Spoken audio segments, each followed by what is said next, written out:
महान पुरुष, लोखंडी पुरुष, अखंड भारत बनावनार सरदार वल्लभभाई पटेलनी पुण्यतिथि है। एक वकील तरीके, एक बेरिस्टर तरीके आ देशनी अंदर प्रस्थापित करीने देशनी आज़ादीनी लड़ाईमां जोड़ाया। गांधीजीना नेतृत्व हेठळ एमणे आंदोलन कर्या, चाहे मीठाનું आंदोलन होय, चाहे करનું आंदोलन होय, બધા ઘણા આંદોલન કર્યા। પણ એમની જ્યારે દેશ આઝાદ થયું ત્યારે એમને હોમ મિનિસ્ટ્રી સોંપવામાં આવી।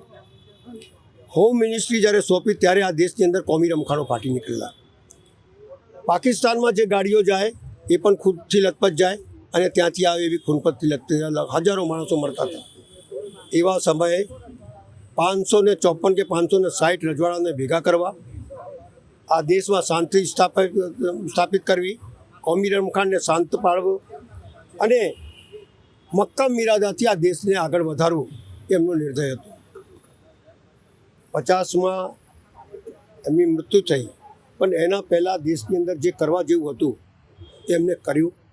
દેશને અખંડ ભારત બનાવ્યું, એકતાને અખંડતાની દોરમાં બાંધ્યું અને દેશમાં એક સાધારણ જીવન જીવવાનું, હોમ મિનિસ્ટર હોવા છતાં પણ ધોતી જબ્બો પહેરીને સાદાઈથી જીવન જીવનારા આવા વ્યક્તિ આ દેશમાં મળે નહીં।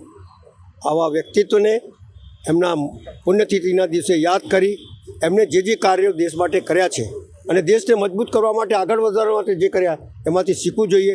દરેક કોંગ્રેસના કાર્યકર્તાઓએ सरदार वल्लभभाई पटेल माते सीखવું જોઈએ कि इरादा करो तो मक्कम करो और उसके लिए पीछे मत हटो। ये उनका दादा।